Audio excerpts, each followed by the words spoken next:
Thanks for join Global Tutorial Bernard Simamora, SSI, SIP, SH, MH, MM. Subscribe, like, and share. Selamat mengikuti. Pengantar Ilmu Hukum. Topik ke-35 dari 80 topik. Sumber hukum dalam arti material dan formil. Bagian kedua. Undang-undang sebagai sumber hukum formal. Dalam ilmu hukum, undang-undang terbagi menjadi undang-undang dalam arti material, wet in materiale zin, dan undang-undang dalam arti formal, wet in formel zin. Pembagian tersebut pertama kali dikemukakan oleh Paul Laben, seorang pakar hukum Jerman. Paul mengemukakan bahwa undang-undang dalam arti material adalah penetapan kaidah hukum dengan tegas, sehingga kaidah hukum itu menurut sifatnya mengikat. Sedangkan, Buis menamakan undang-undang dalam arti material sebagai setiap keputusan pemerintah, atau penguasa, yang menurut isinya, materinya, mengikat langsung setiap penduduk suatu daerah tertentu. Undang-undang dalam arti formal adalah setiap keputusan tertulis sebagai hasil kerjasama antara pemegang kekuasaan eksekutif dan legislatif yang berisi aturan tingkah laku yang mengikat secara umum. Undang-undang dalam arti formal adalah setiap peraturan perundang-undangan yang dibentuk oleh alat kelengkapan negara yang berwenang melalui tata cara dan prosedur yang berlaku. Perbedaan antara undang-undang dalam arti material dan formal terletak pada sudut tinjauannya, di mana undang-undang dalam arti material dilihat dari segi mengikat umum, sedangkan dalam arti formal dilihat dari segi pembuatan dan pembentukannya. Undang-undang atau statute itu sendiri menurut Bagirmanan, adalah sebagian dari peraturan perundang-undangan. Peraturan perundang-undangan terdiri dari undang-undang, ketetapan MPR, peraturan pemerintah, peraturan daerah, dan sebagainya. Tidak salah bila dikatakan bahwa undang-undang itu hukum, kecuali dikatakan bahwa hukum itu sama dengan undang-undang. Sebab, di luar undang-undang terdapat kaidah hukum lain, seperti hukum kebiasaan, hukum adat, dan hukum jurisprudensi. Suatu undang-undang dinyatakan berlaku dan mengikat apabila telah memenuhi persyaratan sebagai berikut. 1. Setiap undang-undang yang telah selesai disusun harus diundangkan.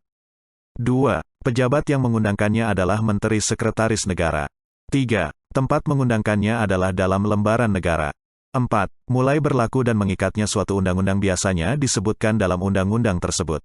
5. Apabila mulai berlakunya tidak ditentukan, ada ketentuan bahwa setelah undang-undang itu diundangkan, maka berlakunya undang-undang untuk daerah Jawa dan Madura adalah 30 hari, sedangkan di luar daerah tersebut 100 hari sejak diundangkan. Tetapi hal ini tidak lagi terjadi karena majunya teknologi informasi. Suatu undang-undang memiliki ciri-ciri sebagai berikut. 1. Bersifat umum dan komprehensif. 2. Bersifat universal. 3. Memiliki kekuatan untuk mengoreksi dan memperbaiki dirinya sendiri. Setelah berlaku dan mengikatnya suatu undang-undang, maka setiap orang dianggap telah mengetahui undang-undang dan dengan demikian ia terikat oleh undang-undang tersebut. Ketika melanggar undang-undang, maka pelanggarnya dilarang beralasan bahwa ia belum atau tidak mengetahui adanya undang-undang tersebut. Hal tersebut biasa dikenal dengan fikti hukum atau fiksi hukum. Apeldoorn menyatakan bahwa fikti yaitu kita menerima sesuatu yang tidak benar sebagai suatu hal yang benar, atau dalam kata lain kita menerima apa yang sebenarnya tidak ada, sebagai ada, atau yang sebenarnya ada sebagai tidak ada. Terdapat asas tentang berlakunya suatu undang-undang, yaitu 1. Asas tidak berlaku surut. 2. Asas lex posterior derogat legi priori. 3. Asas lex superior derogat legi priori. 4. Asas lex specialis derogat legi generali. 5. Asas undang-undang tidak dapat diganggu-gugat. Suatu undang-undang dinyatakan berakhir masa kekuatan berlakunya apabila 1. Dibatalkan dengan cara terang-terangan, apabila undang-undang yang baru berisi ketentuan yang membatalkan undang-undang yang sedang berlaku, dan secara diam-diam, apabila dikeluarkan undang-undang yang baru yang berisi ketentuan yang berlawanan dengan undang-undang yang masih berlaku. 2. Waktu berlakunya sudah lampau. 3. Dalam kenyataannya memang tidak dapat berlaku lagi. 4. Bertentangan dengan suatu traktat yang sedang berlaku. Dalam membentuk suatu peraturan perundang-undangan, perlu memperhatikan berbagai asas. Van der Vlies, dikutip Hamid S. Atamini dalam buku Dududu Suara Majnudin, dibedakan menjadi 2, yaitu 1. Asas formal, A. Asas tujuan yang jelas, B. Asas organ atau lembaga yang tepat, C. Asas perlunya peraturan, D. Asas dilaksanakan, E. Asas konsensus. 2. Asas material, A. Asas tentang terminologi dan sistematika yang benar, B. Asas dapat dikenali, C. Asas perlakuan yang sama dalam bidang hukum, D. Asas kepastian hukum, E. Asas pelaksanaan hukum sesuai keadaan individual. Dalam pembentukan suatu peraturan perundang-undangan yang baik, sebagaimana diatur dalam Pasal 5 Undang-Undang Nomor 12 Tahun 2011 tentang pembentukan peraturan perundang-undangan harus dilakukan berdasarkan asas sebagai berikut. 1. Kejelasan tujuan. 2. Kelembagaan atau pejabat pembentuk yang tepat. 3. Kesesuaian antara jenis, hierarki, dan materi muatan. 4. Dapat dilaksanakan. 5. Kedayagunaan dan kehasilgunaan. 6. Kejelasan rumusan. Dan 7. Keterbukaan. Kebiasaan dan adat sebagai sumber hukum formal. Kebiasaan dan adat atau custom merupakan sumber hukum. Namun, kebiasaan dan adat itu tidak sama. Tata hukum yang bersumber pada kebiasaan disebut hukum kebiasaan, sedangkan yang bersumber pada adat istiadat disebut hukum adat. Tidak melupakan bahwa masyarakat asli Indonesia tunduk pada adat rej atau hukum adat.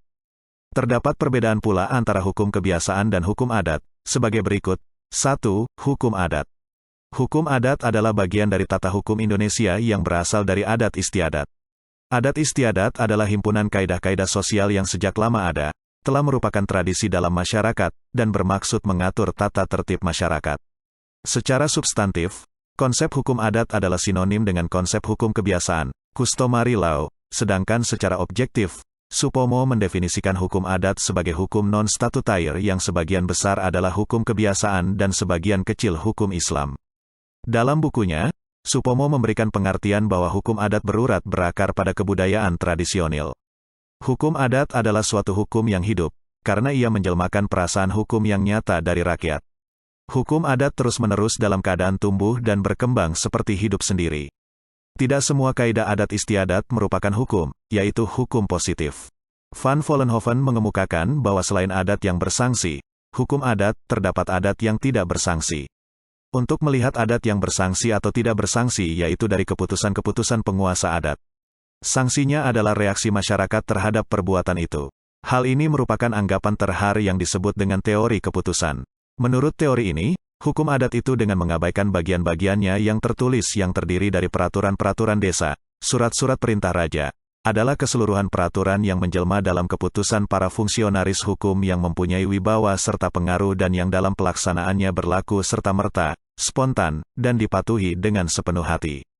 Bagian terbesar hukum adat adalah hukum yang tidak tertulis, sebab hukum adat harus menggali dalam realitas sosial, sehingga dapat dikatakan bahwa hukum adat hanya dapat diketahui dan dipertahankan dalam keputusan-keputusan penguasa adat. Sebagian keputusan-keputusan penguasa adat dikumpulkan dalam kumpulan-kumpulan jurisprudensi adat, buku-buku atau karangan tentang adat dan literatur hukum adat. Tetapi, apabila peraturan hukum adat telah diubah dan belum dapat dibaca dalam buku-buku atau karangan tentang adat atau tidak dapat ditemukan dalam kumpulan-kumpulan jurisprudensi adat, maka yang ingin mengetahuinya harus bertanya kepada yang berkuasa dalam masyarakat adat yang bersangkutan.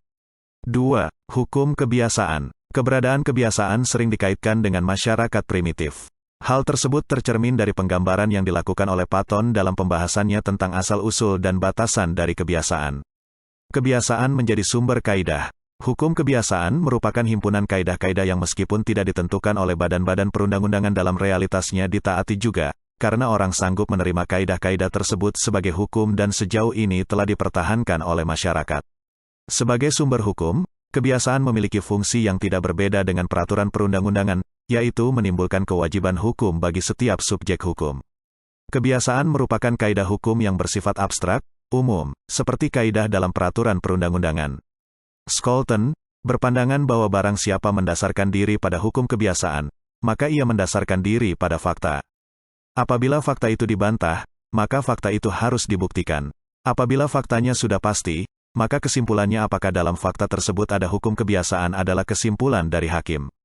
Pandangan Scholten akan eksistensi kebiasaan akan menjadi suatu isu hukum apabila terjadi sengketa dan kebiasaan dijadikan sebagai sumber hukum dalam rangka problem solving. Selanjutnya, hukum kebiasaan dalam bidang ketatanegaraan disebut konvensi. Konvensi adalah hukum yang tumbuh dalam penyelenggaraan negara untuk melengkapi, menyempurnakan, menghidupkan, mendinamisasi kaidah hukum perundang-undangan atau hukum adat ketatanegaraan. Kebiasaan bukan berarti ditaati oleh semua penduduk suatu negara, tetapi juga terdapat kebiasaan daerah yang ditaati oleh penduduk suatu daerah. Menurut ajaran klasik, agar hukum kebiasaan ditaati maka harus memenuhi syarat sebagai berikut. A. Sesuatu perbuatan yang tetap dilakukan orang. B. Keyakinan bahwa peraturan itu harus dilakukan karena telah merupakan suatu kewajiban atau keharusan. Menurut ajaran klasik, Hukum kebiasaan merupakan kaidah yang diberi sanksi hukum, terjadi karena suatu proses tertentu. Apabila kedua pihak dalam proses tersebut menganggap kebiasaan ini sebagai perbuatan yang tidak dapat diubah begitu saja, maka disinilah timbul hukum, yaitu hukum kebiasaan. Hukum kebiasaan terbagi menjadi A. Kebiasaan yang menimbulkan hukum. B. Kebiasaan yang menyebabkan berubahnya hukum yang sedang berlaku. C. Kebiasaan yang menggugurkan hukum yang berlaku. 3. Hukum kebiasaan dan hukum adat. Bagi bangsa Indonesia, kebiasaan dan adat istiadat tidak sama. Tata hukum yang bersumber pada kebiasaan disebut hukum kebiasaan, sedangkan yang bersumber pada adat istiadat disebut hukum adat. Perbedaan antara kebiasaan dan adat hanya perbedaan asal. Adat merupakan sebagian dari kaidah-kaidah yang terdapat dalam masyarakat yang berasal dari suatu sumber hukum formil yang dianggap sakral atau suci. Adat berhubungan dengan tradisi rakyat secara turun-menurun. Berikut perbedaan antara hukum adat dan hukum kebiasaan. A. Hukum adat asal-usulnya bersifat sakral atau suci. Hukum kebiasaan yang dipertahankan oleh para penguasa adat, tidak termasuk lembaga-lembaga pemerintahan.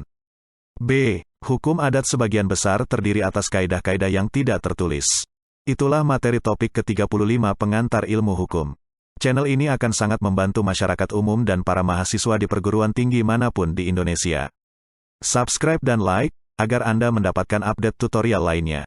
Bagikan juga link video ini, agar teman lain juga mendapatkan manfaat channel ini. Sampai jumpa.